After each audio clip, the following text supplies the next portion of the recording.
9월 25일 경건에 시작하도록 하겠습니다. 우리 먼저 사도신경 하심으로 우리 예배 시작합니다. 전능하사 천지를 만드신 하나님 아버지를 내가 믿사오며 그 외아들 우리 주 예수 그리스도를 믿사오니 이는 성령으로 잉태하사 동정녀 마리에게 나시고 본디오 빌라도에게 고난을 받으사 십자가에 못 박혀 죽으시고 장사한 지 사흘 만에 죽은 자 가운데서 다시 살아나시며 하늘에 오르사 전능하신 하나님 우편에 앉아 계시다가 저리로서 산자와 죽은 자를 심판하러 오시리라. 성령을 믿사오며 거룩한 공회와 성도가 서로 교통하는 것과 죄를 사하여 주시는 것과 몸이 다시 사는 것과 영원히 사는 것을 믿사옵나이다. 아멘. 우리 보실 성경 말씀 누가복음 7장 11절부터 17절까지입니다. 누가복음 7장 11절부터 우리 17절까지 제가 대표로 봉독합니다. 그 후에 예수께서 나인이란 성으로 가실새 제자와 많은 무리가 동행하더니 성문에 가까이 이르실 때에 사람들이 한 죽은 자를 메고 나오니 이는 한 어머니의 독자요 그의 어머니는 과부라. 그 성에 많은 사람도 그와 함께 나오거늘 주께서 과부를 보시고 불쌍히 여기사 울지 말라 하시고 가까이 가서 그 관에 손을 대시니 맨 자들이 서는지라. 예수께서 이르시되 청년아 내가 내게 말하노니 일어나라 하시매 죽었던 자가 일어나 앉고 말도 하거늘 예수께서 그를 어머니에게 주시니 모든 사람이 두려워하며 하나님께 영광을 돌려 이르되 큰 선지자가 우리 가운데 일어나셨다 하고 또 하나님께서 자기 백성을 돌보셨다 하더라. 예수께 대한 이 소문이 온 유대와 사방에 두루 퍼지니라. 아멘. 잠시 기도하겠습니다. 고마우신 아버지 하나님, 오늘도 우리가 주의 말씀 앞에 섰습니다. 하나님, 우리의 마음을 여시고 또 우리의 귀를 여시고 우리의 모든 것들이 예수 그리스도의 말씀에 집중할 수 있도록 하나님 우리를 붙잡아 주시옵소서. 부족하는 자에게도 전하는 자에게도 하나님께서 함께하여 주시기를 원하오며 감사드리며 예수님의 이름으로 기도 올리옵나이다. 아멘. 그 7장 전반부에 보시면요, 예수님께서는요 가버나움이라고 하는 한 동네에서 한 백부장의 하인 종을 고치시는 사건을 소개를 하고 있습니다. 그리고 난 이후에 오늘 우리가 읽은 본문의 배경이 되는 나인이라고 하는 그런 성으로 제자들과 함께 또 자신을 따르는 무리들과 함께 가게 됩니다. 방금 말씀드렸던 이 7장 첫 번째 단락과 이 두 번째 단락에 나타나는 두 가지의 큰 사건이 있습니다. 하나는 백부장의 종을 고치신 사건이고 또 오늘 나인이라고 하는 이 성에서는요 한 과부의 아들을 살리시는 사건입니다. 방금 말씀드렸던 이 두 사건의 차이점은요, 전반부에 등장하는 백부장의 종은요 죽지는 않았지만 거의 죽을 병에 걸렸다가 회복되는 그러한 사건이라고 한다면 오늘 본문에서 나타나는 모습은 이미 생명을 잃었던 한 청년이었던 거죠. 즉 죽은 자가 두 번째 단락의 핵심 문제거리가 되고 있는 것이죠. 12절, 오늘 본문 12절에도 보니까 성경은 이렇게 얘기합니다. 사람들이 한 죽은 자를 메고 나온다라고 현재 상황을 지금 소개를 하고 있습니다. 따라서 예수님께서 그와 함께한 무리들과 나인성에 도착했을 때 처음 마주쳤던 이 장면은 바로 이 장례식이라고 하는 거죠. 그러니까 지금 장례식이 거의 진행이 되고 있는 상황인 거예요. 그러니까 나인이라고 하는 이 나인성에서는 장례식을 지금 진행하고 하는 무리가 나오고 있는 거고 또 예수님과 그를 따르는 이 무리는 그 나인성이라고 하는 곳을 향해서 가고 있는 것입니다. 그러니까 이 무리가 마주치는 요 상황이 된다라고 하는 거죠. 우리가 살아가면서 누군가를 먼저 보내는 것은 그 대상, 보내는 대상을 막론하고 참으로 슬픈 일입니다. 그런데 오늘 본문에 소개되고 있는 이 장례식은 그 어느 상황보다도 더 슬픔이 가득한 장례식이라고 하는 것을 우리는 알 수가 있어요. 왜 그러냐라고 하는 그 이유를 찾아본다면 여러분 본문 12절을 다시 가보시면 이렇게 얘기합니다. 한 여인의 아들의 장례식이라고 하는 거예요. 어찌 보면 부모보다 자식이 먼저 부모를 떠나는 그러한 일인 거죠. 옛말에도 부모가 죽으면 땅에 묻지만 자식이 죽으면 부모의 가슴에 묻는다라는 말도 우리는 합니다. 여러분, 이 여인의 아들을 조금 더 구체적으로 14절에서는 바로 청년이라고 표현을 하고 있어요. 이때 사용된 이 청년이라고 하는 이 단어는 일반적으로 젊은 사람을 지칭할 때 사용하는 단어인 것, 그러니까 어린 아이의 정도는 아닙니다. 마태복음 19장 20절 이하에 보시면 영생을 묻기 위해서 예수님께 찾아왔던 한 부유한 청년의 이야기를 소개를 하고 있어요. 거기에서 등장했던 이 청년이라고 하는 이 단어가 오늘 이 누가복음에서도 동일하게 사용이 되고 있는 것이지요. 그러니까 어느 정도의 성장한 사람인 거예요. 혹자들은 20대부터 40대까지 이 단어를 적용을 하기도 합니다. 그러니까 이 여인의 아들은 아주 어렸을 때 이 생명을 잃었다라기보다는 보다 성인이 되었을 때라고 하는 것이죠. 물론 어린 자식을 잃는 것도 자식을 잃은 슬픔이라고 하는 면에서는 아주 슬픈 상황이지만, 그러나 이 여인의 현재의 상황을 우리가 생각을 해본다면 다 큰 아들을 잃었다라고 하는 것은 그 이상의 의미가 있다라고 하는 것이죠. 우리는 이러한 이유를 오늘 본문에 나타나고 있는 이 표현 가운데 이 과부라고 하는 이 표현에서 우리는 그 힌트를 얻을 수가 있습니다. 이 여인을 소개하면서 성경은요, 과부라고 얘기를 하고 있어요. 그러니까 이 여인에게는 현재 남편이 없는 상황이라고 하는 것이죠. 그런데 12절에서는요, 죽은 아들을 또한 돕자라고 얘기를 하고 있습니다.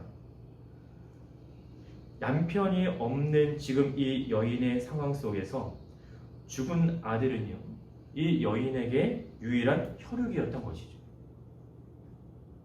이 여인에게 지금 현재 남은 것은 이제는 아무것도 없다라고 하는 의미입니다.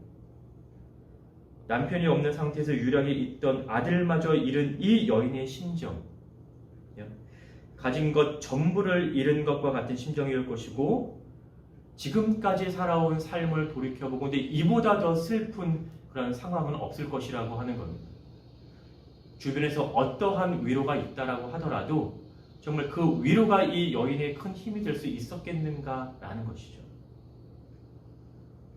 예수님께서는 지금 이 상황을 나인성을 향해 가면서 보게 된 것입니다. 근데 13절을 보니까요, 일반적인 상식에서는 이해될 수 없는 그 일이 벌어지고 있어요. 여러분 13절 보시면 주께서 과부를 보시고 불쌍히 여기사 울지 말라 하시고 라고 얘기합니다.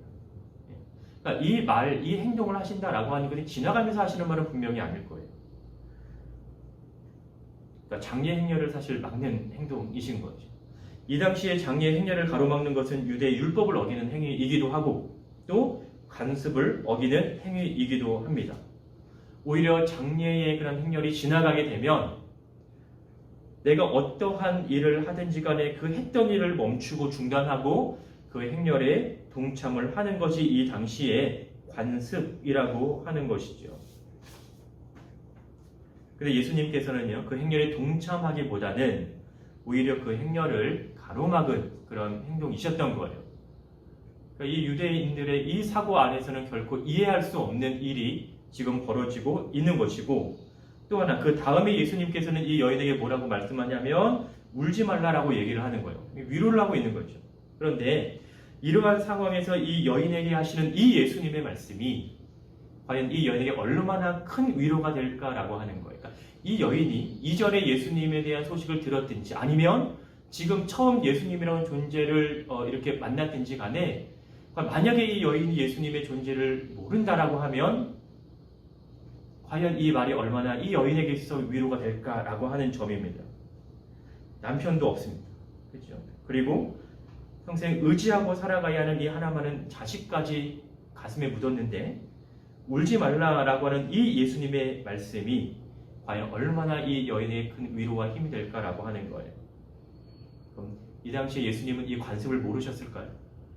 아니면 예수님께서 감정에 메마르셨던 분일까요? 아니면 동정심도 없는 분이라서 이렇게 말씀을 할까요? 전혀 그렇지 않다라고 하는 겁니다. 이 당시 유대 관습, 장례 그 관습에 따르면 이 남편을 잃은, 즉 사별한 여인은요, 일반적으로 이 행렬의 가장 이 앞에 서게 된다라고 합니다. 그러니까 우리와는 조금 다르긴 하죠.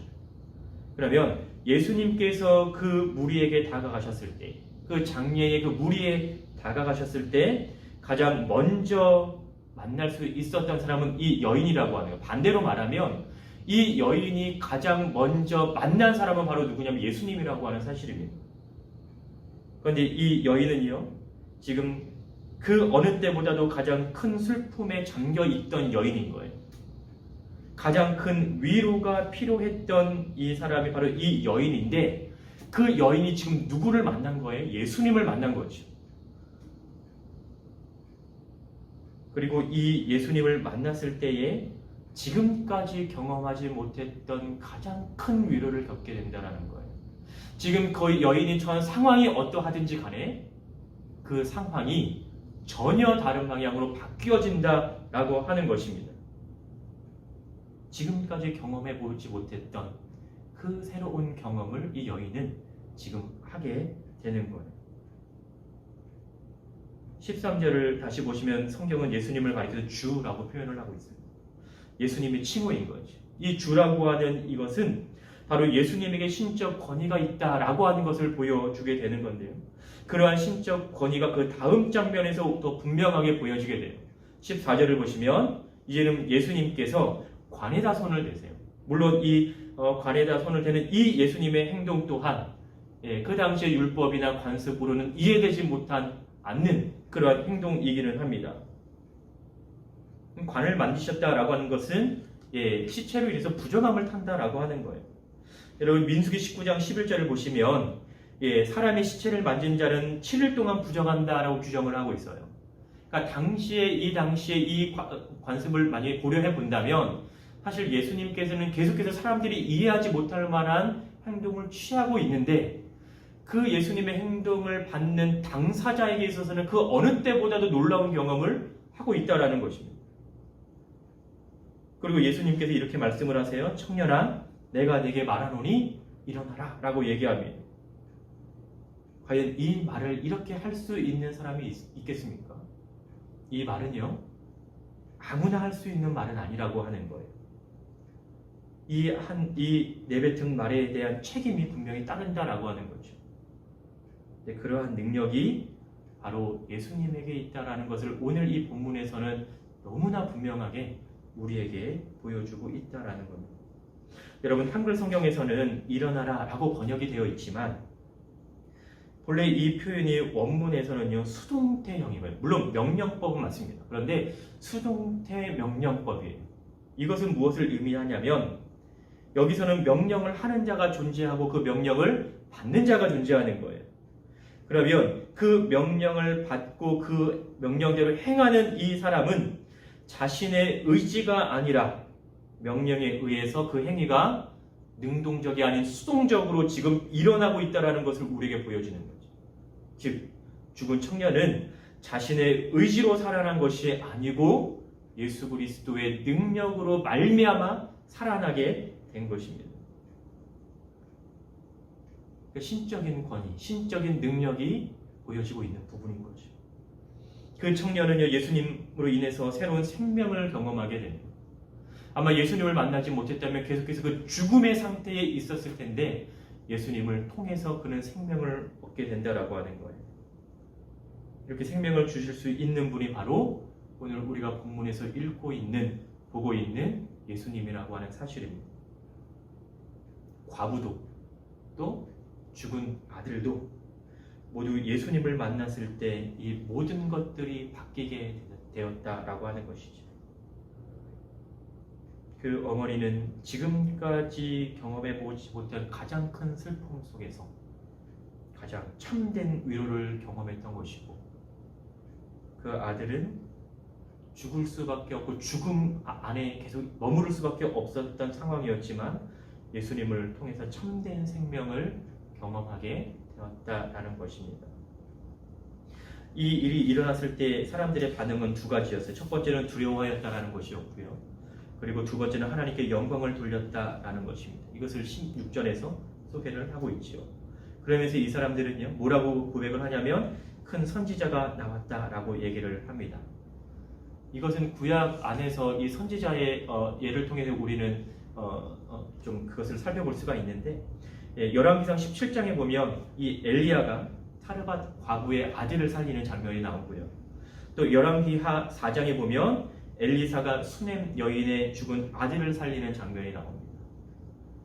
어찌 보면 이 사람 생각했던 이 선지자의 모습, 오늘 그리고 이 예수님께서 이 일을 행하시면서 그들이 예수님을 통해서 고백하는 이것이 아마 이 두 사건과 아마 교차해서 우리가 이해할 수 있을 것입니다. 두려워하며라고 하는 이 표현은 그들이 두려움에 사로잡혀 있었다라고 하는 거예요. 그들은 예수님께서 행하신 이 이적을 보고 두려움에 사로잡혔다라는 것이죠. 그리고 이 두려움은 하나님의 역사에 대한 자연스러운 반응으로 성경 안에서는 계속해서 보여지고 있습니다. 성경에서 예수님의 이적을 보고 난 사람들, 또 예수님께서 행하신 기적을 보고 난 사람들의 그런 공통적인 반응이 바로 두려움과 하나님께 대한 영광이라고 하는 거예요. 오늘 여기서 우리는 이 일어나고 있는 상황을 다시 한번 생각해 볼 필요가 있습니다. 예수님께서는 제자들과 그를 따르는 무리들과 함께 나인성을 향해 가고 계시고, 그리고 그 나인성에서는 죽은 자를 메고 나오는 이 장례의 한 무리가 있었습니다.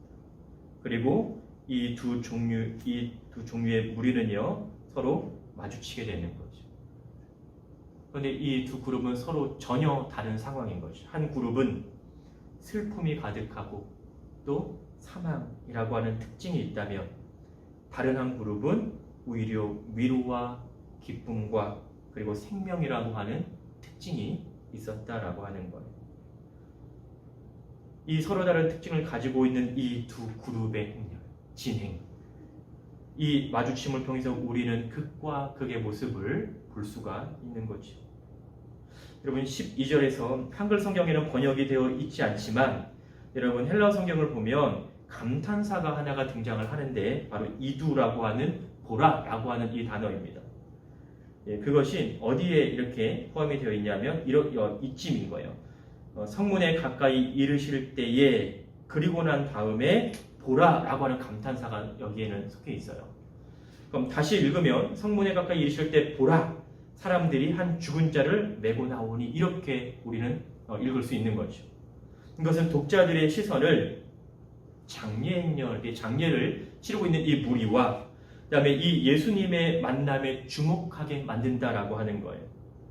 그러니까 이 만남은 결코 우연적으로 만나는 것이 아니라고 하는 거죠.